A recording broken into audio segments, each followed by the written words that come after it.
You're watching the news at 10 on Channels Television, reaching you live from Lagos. Let's now take you to our Abuja studio where Gloria Moizoke is standing by to take us through. I believe we're starting off with the situation of the Lassa fever. Hello, Gimba. Thank you for joining us and welcome to Abuja. The Minister of Health, Professor Isaac Adewale, has put the death toll in the recent Lassa fever outbreak at 41, although he says no new case has been recorded over the last 72 hours.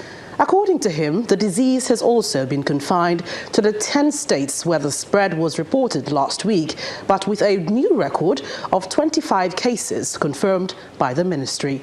The minister also asked the citizens to maintain proper hygiene in order to avoid further spread of the disease.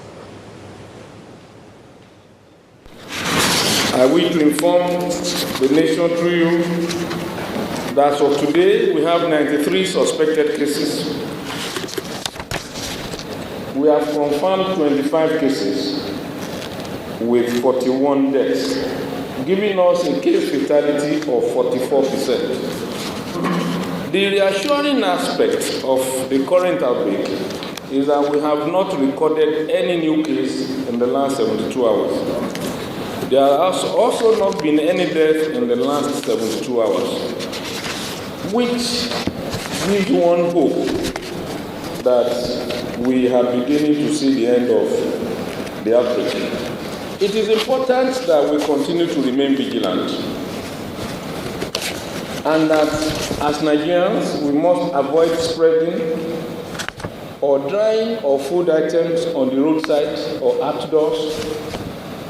We need to keep all food containers sealed, and our food must be well covered. Moving now to the Lassa Fever Research Center at the Irua Specialist Teaching Hospital, where medical practitioners say Lassa fever has been recorded over the last few days or few weeks. The officials who conducted Channels Television round the foremost and only Lassa Fever Research Institute in the country are asking the government to set up more diagnostic centers across the country. The idea for the Lassa Fever Research Institute in Irua Specialist Teaching Hospital, Edo State, was born after a family in Ekpoma, also in Edo State, was almost wiped out by the disease.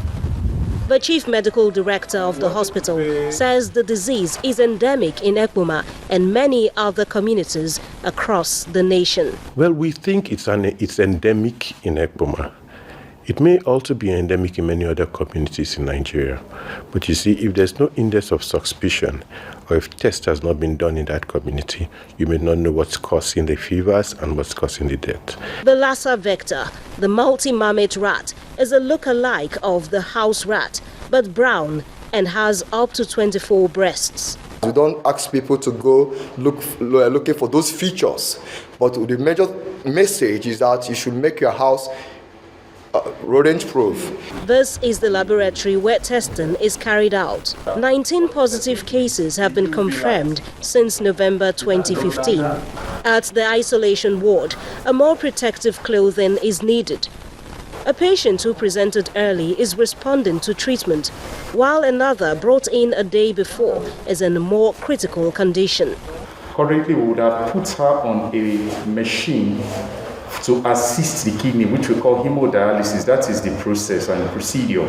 But currently, she's not a candidate for that. He has complicating renal failure. His kidneys are failing. He's had one episode of hemodialysis. He was put on the machine yesterday on an emergency basis because the kidneys were not really working. Just 2 dialysis machines are available and solely dedicated to viral hemorrhagic fever. According to these doctors, though Lassa fever is endemic in Nigeria, it has largely been ignored. Since 1969, Lassa fever became known as a clinical entity. And now we are in 2016. Many people are still not aware. The drugs are not still largely available. Vaccines are not available. Unlike other diseases that have had serious attention. Look at Ebola, it just came Everybody contributed and it was done. They say funding is a big challenge. Been making a case or made a case repeatedly for the establishment of centers of this nature in the other geopolitical zones in the country or health zones in the country, because Nigeria is a vast country. And again, as we said earlier, you don't want a situation where patients with viral hemorrhagic fever, Lassa fever, are managed in ordinary ward and facilities. You want dedicated facilities for them. But as we speak, sadly, I'm not aware that these centers have attained any stage of replication elsewhere. Many deaths from Lassa fever have occurred, with some cases unreported. It is hoped that more diagnostic centers will be set up to diagnose and tackle the disease. Well, joining me now on the News at 10 to look into this deadly disease is the Minister of State for Health, Dr. Osagie Ehanire. You're welcome to the News at 10. Thank you. Thank you. Well, Doctor, what is going on? 41 people are now dead from Lassa fever, and this is just a few weeks after the outbreak.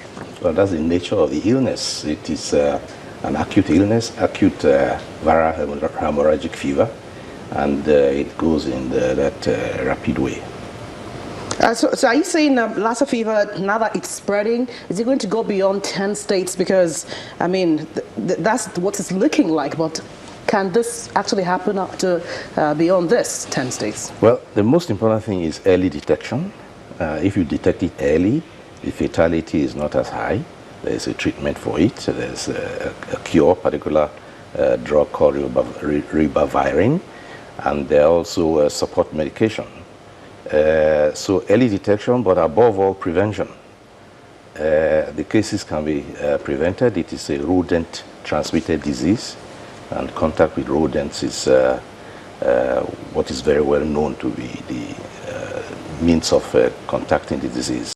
So would you say the ministry is handling the Lassa fever just as the last administration handled the Ebola virus when it first came? Very well. In the first place, Lassa is not new. It occurs every year.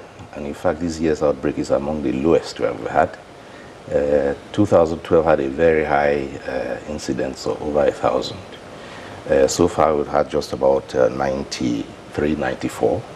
And it's about the lowest. Oh, interesting. Now, when do you predict that this disease can be brought under control? Well, the Honorable Minister of Health did have a press conference this morning in which he was suggesting the setting up of a multi-sectoral committee from various ministries to look for ways of being able to address the factors that encourage the disease. It is believed that when bush is being burnt for farming, that these rats leave the bush and bring disease into the homes. So the contamination of food by this method, by this way, in homes, food left uncovered, is responsible for that. So working with the ministries of environment, of agriculture, of education, can lead to educating and sensitizing the population in a way that will bring the disease under control. So how many sectors have been set up by the government to stop the spread? Well, there are 5 laboratories that are conducting tests right now. As you said just now, Irua is a center of excellence for Lassa fever, and virtually all the healthcare establishments have been sensitized. They have a protocol for handling this disease. They know what to do. They know how to carry out a differential diagnosis. And of all the cases that have been suspected, I would say again out of the 94, actually 28 have been confirmed. The others are not yet laboratory confirmed. Are there special numbers to call, emergency numbers? Yes, we have emergency numbers. I believe that these numbers were circulated earlier today. I've written them out here in case you can... Okay, that's something we can put out on air. Show them, you can put them out on air. It is to alert people to call these numbers as soon as they have suspicious cases. This disease can easily be managed if the protocols are followed. All right, thank you very much, Dr. Osagie Ehanire, for coming on the News at 10. Thank you very much. Well, that's it from Abuja. Back to you, Gimbar. Brilliant. Many thanks indeed, Gloria Umezuoke from our Abuja studio. And when the news at 10 returns, Delta State authorities arrest 4 suspected oil thieves. Do join us again.